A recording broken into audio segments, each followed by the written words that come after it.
तस्वीर तेरी दिल में जिस दिन से उतारी है।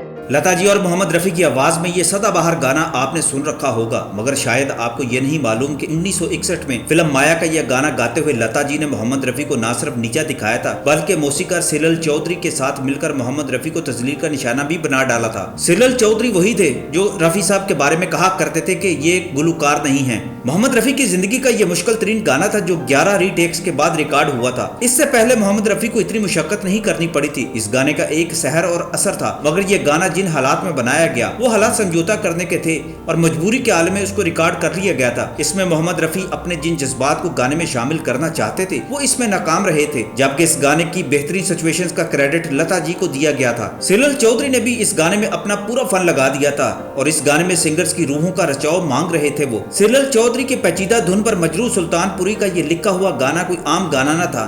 इस बारे में आपको ये बता दूं कि जब मैं लाहौर में मोहम्मद रफ़ी साहब के छोटे भाई मोहम्मद सदीक से मिला और मोहम्मद रफ़ी साहब की दास्तान हयात मुकद्दर का सिकंदर मैंने लिखना शुरू की, तो सदीक रफ़ी ने मुझे ये वाक़या भी सुनाया था और कहा था कि इस एक वाक़या के बाद रफ़ी साहब से बदसलूकी के कई और वाक़यात भी रूनुमा हुए और उन्हें इंडिया छोड़ने की धमकियां दी जाने लगी थी, मगर वो इंडिया से वापस नहीं आ सकते थे। अम्मा अब्बा तो अभी जिंदा थे और इधर लाहौर में मेरे पास ही थे। मैंने भी भैया से कहा कि वो वापस पाकिस्तान आ जाएं, मगर उन्होंने इंडिया ना छोड़ा और कहा कि अब ये लोग मुझसे जितनी चाहे नफरत कर लें, मगर मैं इंडिया छोड़कर पाकिस्तान किस मुंह से आऊं। कहा जाता है कि जब इस गाने की रिकॉर्डिंग शुरू हुई तो रफ़ी साहब को एक अंतरे में बार बार मुश्किल का सामना करना पड़ रहा था। इसी तरह करते करते उन्हें 11 रीटेक्स करनी पड़ गई। उधर लता जी बार बार रीटेक्स की वजह से गुस्से में आ गई और सिरल चौधरी से कहा कि रिकॉर्डिंग मुलतवी कर दो, मैं बार बार नहीं गा सकती, मैं थक गई हूँ। सिरल चौधरी पहले ही बिगड़े हुए थे, उनके चेहरे पर भी गुस्सा था जिसका रफ़ी साहब भी मंजर देख रहे थे, मगर वो मजबूर थे। उनसे अंतरे में वो कैफियत पैदा नहीं हो रही थी जो वो चाहते थे। पूरे यूनिट के सामने रफ़ी साहब को बेबसी की तस्वीर बना दिया गया था। सिरल चौधरी ने नाराजगी के अंदाज में कहा,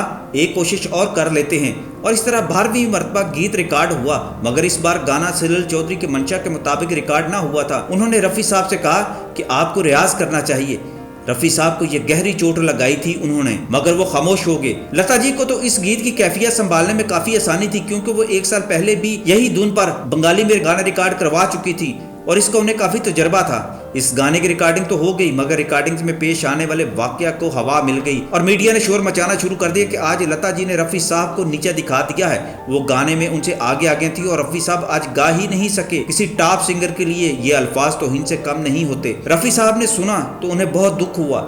रफ़ी साहब ज्यादा दिल गिरफ्तार सिरल चौधरी के रवैये से हुए, जिन्होंने अपने बंगाली गुरु अनिल बसवास की तरह रफ़ी पर कभी इत्माद नहीं किया था। अनिल बसवास की रफ़ी के साथ पुरानी खार थी। अनिल बसवास वो मौसीकार थे जो मैडम नूरजहां के फन के गर्विदा थे और उन्होंने ही लता जी को भी गवाना शुरू किया था। अनिल बसवास शुरू में लता जी को मैडम नूरजहां के अंदाज में गाने गवाते थे। अनिल बसवास और सिरल चौधरी ने 70 की दहाई में रफ़ी साहब को साइड पर करके किशोर कुमार के लिए रास्ते खोल दिए थे। ये खुद अजीम मौसीकार थे, मगर लता जी की मोहब्बत में उनकी आंखों और दिलों पर तासुब की मोहरें लग गई थी और उन्होंने कहना शुरू कर दिया था कि मोहम्मद रफ़ी तो सिंगर ही नहीं, वो उनकी धुन पर गाना नहीं गा सकते। इस जमाने में दिलीप कुमार साहब रफ़ी साहब की ढाल बन गए और उन्होंने मोहम्मद रफ़ी की आवाज के सिवा किसी और की आवाज में गाने पर परफॉर्म करना छोड़ दिया था। मोहम्मद रफ़ी के साथ 61 के बाद नफरत और तासुब की जो जंग शुरू हुई, इसमें महिंद्रा कपूर और किशोर कुमार को आगे लाया गया और लता जी के साथ उनका पेयर बनाकर गाने गवाए गए। ये मामला उस वक्त मजीद तेज हो गया जब गानों की रॉयल्टी के मामला ने सर उठाया। उस वक्त फिल्मों में बजने वाले गीतों के LP रिकॉर्ड बनते थे जो ग्रामोफोन की मदद से बजाई जाती थी।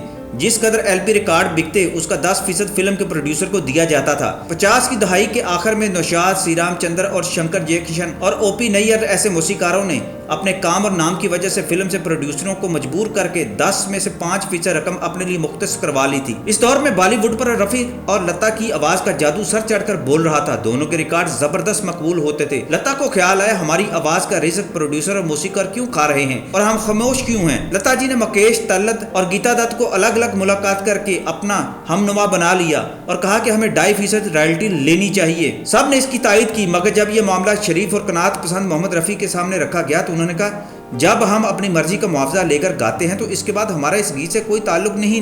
वो कामयाब हो तो फायदा भी प्रोड्यूसर और मौसीकार को होना चाहिए, क्योंकि उसके नाकामी का नुकसान भी उन्हें बर्दाश्त करना होता है। लेकिन ये बात लता जी को पसंद न आई और उन्होंने सारे गुलकारों, जिनमें तलत महमूद, मुकेश, गीता दत्त और रफ़ी साहब शामिल थे, उन्हें इकट्ठा करके कहा, हमें अपना हक लेना होगा। और ये बात सब लोग लिख कर दें। रफी साहब ने दोबारा अपना पुराना मौक़िफ़ दोहराया तो लता जी ने कहा, ऐसे कैसे हो सकता है, क्या पता कल तक हम ऐसे गा सकते हैं या नहीं, लेकिन रिकॉर्ड्स तो हमेशा बिकते रहेंगे, इसलिए हमारे पास एक महफूज जरिया आमदन होना चाहिए। रफी साहब ने कहा, ठीक है, जैसे महारानी कहती हैं वही कर लेते हैं। लता के लिए महारानी का लफ्ज पहले भी इस्तेमाल होता था, लेकिन उसने लता जी बिगड़ गई और बोली, मैं महारानी हूँ तो हूँ, आप कौन होते हैं मुझे तंज करने वाले। रफी साहब जो आमतौर पर गुस्से में नहीं आते थे उस दिन बोल उठे, मैं अब आइंदा आपके साथ गाना नहीं गाऊंगा। लता ने पलटकर जवाब दिया, आप क्या चीज हो, मैं खुद आपके साथ गाना नहीं चाहती। इजलास इस तलख अंदाज में खत्म हुआ, मगर लता ने पहला काम यह किया कि तमाम मौसीकारों को फोन करके बता दिया कि आइंदा वो रफी के साथ कोई गीत नहीं रिकॉर्ड करवाएंगी। इस तरह दोनों ने 4 बरस तक एक साथ कोई गीत न गाया। पाकिस्तान में मैडम नूरजहां की जुबान से कोई लफ्ज निकलता था तो कोई उनके सामने बोल न सकता था। यही आलम इंडिया में लता जी का था। लेकिन लता जी की शख्सियत का दूसरा रूप यह भी था कि जब गुस्से की आंच हल्की होती तो मुफाहमत पर भी आमादा हो जाती, मगर वो देखती थी कि अगला बंदा तगड़ा है या कमजोर। दूसरी तरफ रफी साहब इंतहाई शांत और मासूम शख्स थे, तहम्मुल, इंकिसार और सादगी का मुजस्मा थे। दोनों फिल्म के गानों का 5-5 हजार रुपया मुआवजा लेते थे और इस दौर में ये दोनों महंगे तरीन गुलूकार थे। लेकिन लता जी के मुकाबले में रफी साहब इंतहाई शरीफ और नफ्स थे और रफी साहब को कोई साजिश करना भी नहीं आता था।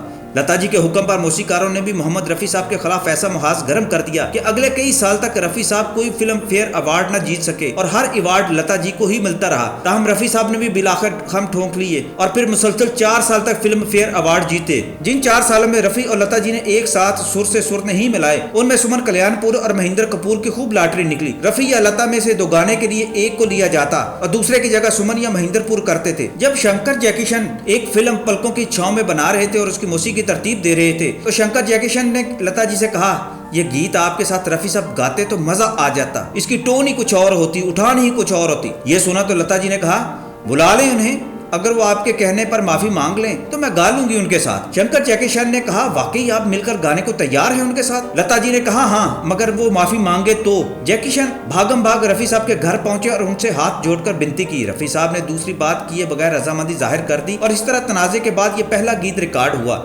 इंडियन मीडिया ने इस पर लिखा कि मोहम्मद रफ़ी साहब के माली हालात भी काफी खराब हो चुके थे। शंकर जयकिशन ने उन्हें समझाया और उनसे लता जी के नाम माफीनामा भी लिखवाया था। लता जी और रफ़ी साहब के दरमियान बोलचाल अब भी मुकम्मल तौर पर बहाल ना हुई थी, लेकिन गीत रिकॉर्ड होना शुरू हो चुके थे। 1968 में जब SD बर्मन नाइट का एहतमाम किया गया तो अदाकारा नरगिस ने लता और मोहम्मद रफ़ी साहब के दरमियान सुलह करा दी थी और फिर उनसे वादा लिया था कि वो आइंदा कभी एक दूसरे के साथ गाने का बाइकाट नहीं करेंगे और फिर दोनों ने ऐसा ही किया। तस्वीर तेरी दिल में जिस दिन से उतारी है